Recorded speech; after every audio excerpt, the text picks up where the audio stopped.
Knowledge is power. We're going to show you a video from a New York City doctor. It's going to change how you think about this whole thing. His name's David Price. He works at one of the best hospitals in Manhattan and is on the front lines in the fight against coronavirus. We're extremely grateful for his work. What he says in this video is going to help you understand how the virus actually infects you and what you need to do to stop it from getting into your body. And here he is in his own words. You may hear a little inflection in my voice, like I'm emotional. It's not because I'm scared. It's actually the opposite. For the first time in a while, I'm actually not scared. I work at probably the premier hospital in New York City. Our hospital is almost exclusively a COVID-19 hospital. But we're learning and we know a lot. And what I want you guys to know is that every single day we're getting better. We know more. And I am confident that the stuff I can tell you today should make you guys feel like when this comes to your community, that you don't have to be scared and that you can protect your family. What I'm going to play for you next is very, very important. Listen very carefully.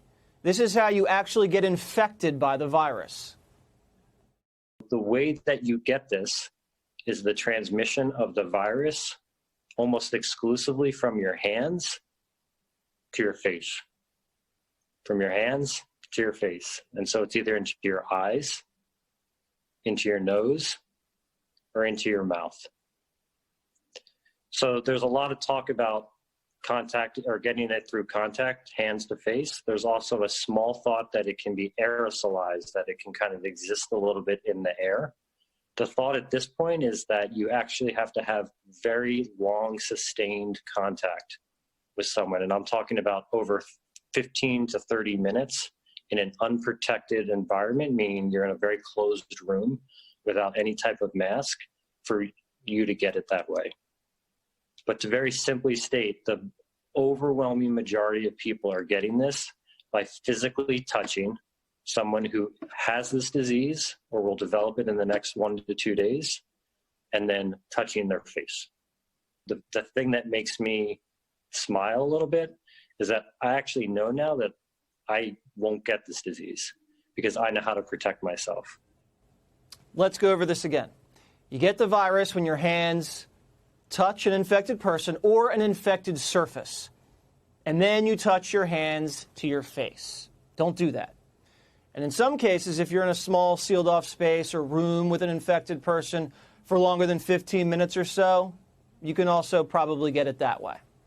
Now listen to these 2 tips coming up on how to prevent yourself from being infected by coronavirus.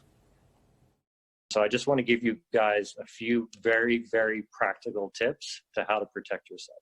It's become a hand Nazi. Everything you know about your hands, just keep them clean and you will not get this disease. The second thing is you have to start psychologically working on the connection between your hands and your face. So someone at a party has this and you shake their hand, right? And then you touch your face. It's that simple. That is how you get this disease. Those 2 things combined is incredibly powerful and will prevent the transmission of the disease into your family in 99% of cases. To know your hands are clean and to not touch your face, period. This is the key.